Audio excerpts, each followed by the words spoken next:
Bonjour, bonjour, c'est Isabelle Romé, votre coach en Feng Shui traditionnel, également géobiologue et homestager, fondatrice de Sérénité Habitat et Efficience Pro. Alors, le focus que j'avais envie de faire aujourd'hui, c'est un focus d'actualité. Nous sommes le 21 juillet 2024, en pleine période normalement estivale, j'ai envie de dire, et un certain nombre d'entre vous vont partir ou sont déjà en vacances. Que vous connaissiez déjà l'art de vivre millénaire asiatique du Feng Shui ou pas encore, sachez que bien évidemment nous avons toutes et tous des ressentis dans les lieux lorsque nous arrivons quelque part. Alors ça peut être du niveau conscient pour les personnes qui sont éveillées à ce type de ressenti, et puis bien évidemment ça peut être encore inconscient pour un certain nombre de personnes. Ces ressentis peuvent être assimilés à l'art de vivre du Feng Shui, mais aussi également à la géobiologie. En effet, la géobiologie, qui va consister à rechercher les nuisances dans un lieu, va faire appel justement à la présence d'énergie dans un espace, et c'est en fonction encore une fois de votre niveau de sensibilité un point sur lequel vous allez pouvoir ou pas vous attarder dès votre arrivée dans ce lieu. Si très concrètement vous souhaitez en savoir davantage justement sur la différence entre ces deux disciplines que sont le Feng Shui et la géobiologie, eh bien écoutez, je vous invite à vous tourner vers un de mes ouvrages qui s'intitule Guérir son habitat avec le Feng Shui et la géobiologie, dans lequel j'explique de manière très concrète, j'ai envie de dire, et au travers d'exemples, dans quel cas de figure on va pouvoir utiliser l'une ou l'autre de ces deux disciplines et en quoi elles diffèrent. Nous allons donc partir du principe que nous venons d'arriver dans un lieu de vacances que nous avons choisi, en tout cas sur un certain nombre de critères par rapport à ce qui est présenté dans une annonce ou bien présenté par quelqu'un. Bien, nous voilà sur notre lieu de vacances. Dès que l'on arrive, aussitôt, on a une intuition qui entre en ligne de compte, mais cette intuition, on va l'écouter ou pas. Alors, cette intuition, cette information qui arrive dès les premières secondes lorsqu'on entre quelque part, eh bien, elle va vous donner, j'ai envie de dire, un peu la météo énergétique du lieu. Et vraiment, il est important de s'arrêter sur cette météo énergétique de manière à s'assurer qu'elle soit conforme déjà à ce que vous en attendez, c'est-à-dire qu'elle soit la meilleure possible et la plus en phase avec le fait de passer de bonnes vacances selon vos propres critères. Et si cette météo énergétique, comme je l'appelle, ne vous semble pas suffisamment bonne, eh bien, il va falloir tout simplement apporter des corrections. Alors, là encore, je tiens à préciser que je ne parle pas de l'esthétique du lieu, ni de la beauté du lieu. Peut-être vous pouvez avoir une super vue mer, ou alors une vue sur de la forêt, de la campagne, peu importe ce que vous avez choisi et qui vous convient. Je parle davantage en fait de niveau et de taux vibratoire du lieu. En Feng Shui, nous disons souvent que seul ce qui est visible a de l'importance. Alors qu'en géobiologie, on va s'intéresser à la fois à ce qui est visible et ce qui est invisible. Dans ce podcast d'aujourd'hui, je vous propose en fait de nous intéresser aux deux. Donc imaginons une nouvelle fois que vous venez de rentrer dans votre lieu de vacances, vous avez un petit ressenti, peut-être pas de mal-être, mais un petit truc qui coince. Eh bien, ce petit truc qui coince, je vous propose en fait d'aller checker qu'est-ce que cela peut bien être. Donc, par rapport au Feng Shui, on va être principalement dans l'observation. Mais avant toute chose, du bon sens, j'ai envie de dire. On va commencer par ouvrir les fenêtres, les portes des placards. on va aérer tout ça. Alors, je ne suis pas en train de remettre en question le fait que tout a bien été nettoyé, évidemment, avant votre arrivée, mais déjà le fait d'aérer va apporter des ions négatifs supplémentaires, sachant que les ions négatifs sont une qualité énergétique de l'air que l'on attend et qui est fournie notamment par les lieux comme les forêts, les cascades ou encore le bord de mer ou le bord d'océan.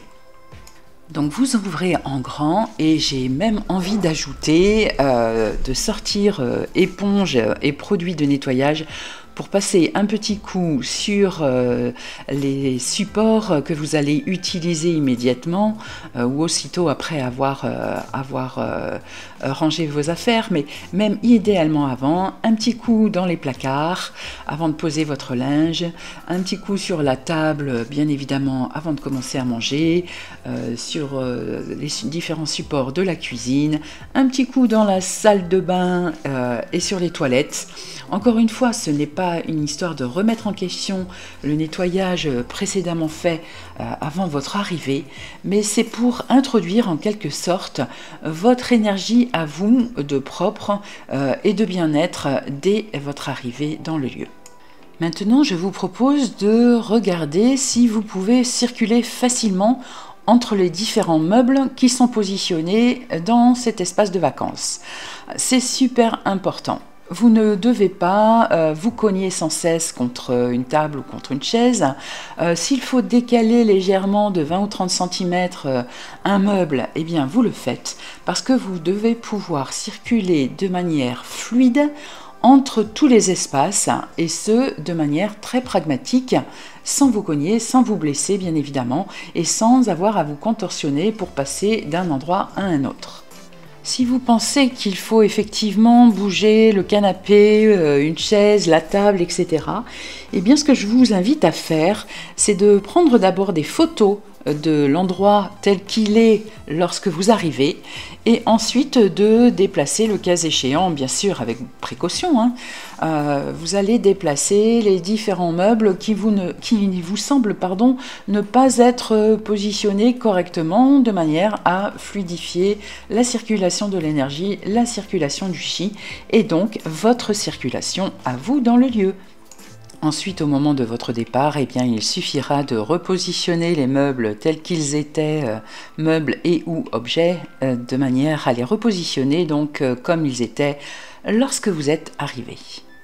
Si vous êtes propriétaire d'un lieu de vacances, gérant de chambre d'hôte ou de gîte, sachez qu'en entendant ces paroles, vous pouvez peut-être vous dire « Oh, mais je n'ai pas trop envie qu'on bouge trop de meubles dans cet espace que je loue. » Eh bien, à ce moment-là, je vous invite à suivre une initiation au Feng Shui que je propose. Ce sont 3 heures dédiées à votre métier.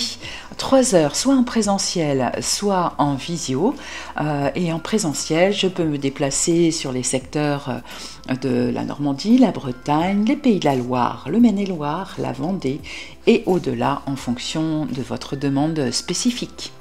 Ainsi, en ayant connaissance des bases du Feng Shui, eh bien, les personnes qui sont sensibles à ce genre de ressenti, à ce type de ressenti, qui s'écoutent, qui écoutent tout ce qui peut se passer autour de leur environnement, n'auront plus besoin de bouger quoi que ce soit en arrivant, parce que vous aurez fait le nécessaire au préalable. Et je pense que ça peut être un argument supplémentaire pour montrer que vous avez vraiment bien travaillé pour faire en sorte que tout le monde se sente bien dans votre lieu.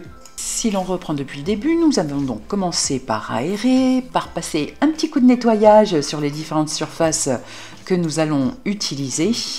Nous avons fait en sorte de pouvoir circuler correctement entre les différentes pièces et entre le mobilier qui est en place. Maintenant, je vous propose de regarder en fait les différentes symboliques ou représentations qui se trouvent au mur. Lorsqu'un vrai travail a été réalisé au niveau harmonisation du lieu, eh bien, vous n'allez trouver au mur que des représentations à la symbolique joyeuse, positive, calme, reposante, mais surtout pas de symbole de tristesse, de pauvreté, ou voire même de violence, de guerre ou autre, évidemment, sont à bannir de lieux et d'espaces de ressourcement, d'espaces pour passer de bonnes vacances. Cela peut paraître assez incroyable que justement ce type de représentation négative se retrouve au mur, et pourtant au cours de mes 14 ans d'expérience, aussi bien auprès de particuliers bien sûr, mais aussi au niveau d'espaces professionnels, que ce soit des hôtels, des restaurants, des manoirs, châteaux dans lesquels on peut être hébergé, eh bien ça m'est arrivé de trouver ce genre de représentation au mur. Et bien évidemment, ça va tout à fait à l'encontre de ce qu'on essaye de mettre en place dans le cadre d'un lieu harmonieux. L'idéal, en fait, deux conseils que je peux vous donner avant de partir à mettre dans votre sac ou dans votre valise. Il en existe de tout petits modèles. C'est une petite boîte d'encens type Paolo Santo ou sauge blanche que vous pourrez faire brûler si vous n'êtes pas bien évidemment réfractaire à diffuser ce type d'encens.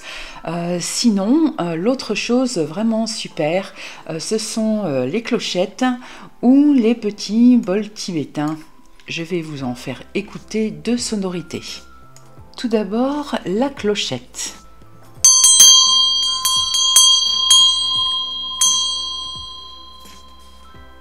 Et maintenant, le son du bol tibétain.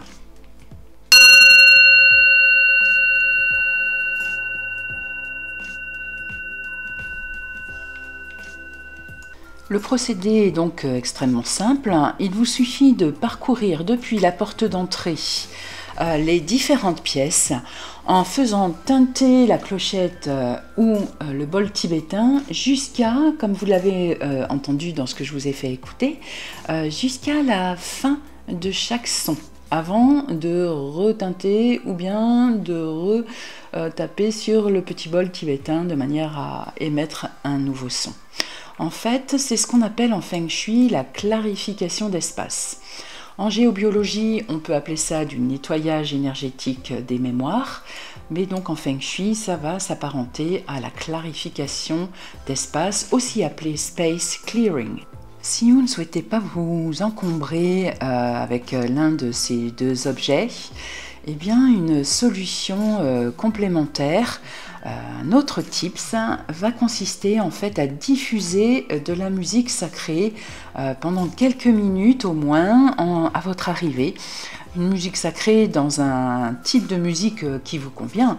Ça peut être, pour ma part, j'adore tout ce qui est musique celtique, ça peut être des musiques nordiques, ça peut être du gospel, ça peut être des musiques sacrées de grands musiciens, peu importe, vous choisissez ce qui vous plaît comme type de musique sacrée, mais avec justement cette particularité-là. Ce n'est pas simplement de la musique, mais un type de musique sacrée qui sera à diffuser pendant quelques minutes, idéalement à votre arrivée. Alors il y a encore plein d'autres choses qu'on pourrait regarder, dont on pourrait s'assurer. Évidemment, pas de plantes mortes ou sèches ou sans eau dans un espace de vacances. Pas non plus de cactus, malheureusement. Les yuccas ne sont pas non plus très appréciés en Feng Shui de par leurs feuilles pointues. C'est ce qu'on appelle du charqi. Donc ce type de plante n'est pas bienvenu dans des espaces dédiés au ressourcement et à la détente. Et juste une dernière chose que je souhaitais évoquer avec vous, parce que comme je vous disais, il y en a encore beaucoup d'autres, mais au moins il y aura ceux-ci dont vous aurez connaissance. C'est dans la chambre à coucher, bien faire attention justement à quel est votre environnement de sommeil, c'est-à-dire qu'est-ce qui se trouve autour du lit. S'il y a une étagère au-dessus de votre tête, donc au-dessus de la tête de lit, eh bien je vous invite à retirer les objets qui sont positionnés dessus. Encore une fois, la même manip que celle indiquée au départ. Vous prenez une photo une ou plusieurs photos de la chambre de manière à tout remettre exactement comme c'était à votre départ. Et puis vous retirez les objets. En fait, en Feng Shui, c'est un symbole d'insécurité et de risque, donc d'objets qui peuvent vous tomber sur la tête pendant que vous dormez. Et inconsciemment, ça provoque une insécurité. Donc ça fait partie des conseils pour la chambre à coucher. Évidemment, veillez plutôt à dormir dans l'obscurité, sinon vous serez réveillé au moindre rayon du soleil. À moins que ce soit quelque chose que vous recherchiez, qui vous fait plaisir ponctuellement pour quelques jours, pas de souci. Mais par contre, évitez de vous habituer à dormir avec une lumière présente. C'est quand même moins bon pour la qualité de sommeil. Ce podcast arrive à sa fin. Je vous ai donné aujourd'hui un certain nombre de conseils et de points de focus sur lesquels vous pouvez agir de manière à passer les meilleures vacances possibles. Il y en a encore beaucoup d'autres. Surtout, n'hésitez pas à me contacter si vous souhaitez en savoir davantage. Comme je vous l'ai dit tout à l'heure, sinon direction le rayon de mes ouvrages sur le site web de Sérénité Habitat. En version brochée, guérir son habitat avec le Feng Shui et la géobiologie. En version e-book, c'est créer un habitat harmonieux, toujours selon le Feng Shui et la géobiologie. Et un certain nombre d'autres ouvrages avec des conseils et préconisations ciblés sur différents domaines. Donc voilà, merci encore de votre écoute et de votre intérêt. Les visites conseils, les études, pour avoir un rendez-vous, il suffit de me contacter. Pour également suivre une initiation Feng Shui, que vous soyez un particulier ou un professionnel de l'hébergement, des vacances, ou également je propose des initiations Feng Shui pour les architectes d'intérieur et paysagistes. Eh bien, je serais vraiment ravie. Ça, c'est quelque chose que j'adore faire, c'est apporter un maximum de belles énergies, de good vibes à un maximum de lieux et de personnes. Et déjà, avec tout ça, rendre notre monde meilleur et illuminer votre vie. Et si vous êtes un professionnel de l'hébergement, qu'il s'agisse d'un hôtel, chambre d'hôte, gîte ou encore lieu de vacances, eh bien surtout pensez à fréquemment faire nettoyer énergétiquement votre espace de location de manière à apporter la meilleure expérience possible à vos clients. N'hésitez pas à me contacter, je serai ravie de le faire pour vous. Une nouvelle fois, merci de votre écoute et de votre intérêt pour ce podcast. Et surtout, n'oubliez pas de vous abonner pour recevoir les prochaines diffusions d'épisodes. Au revoir.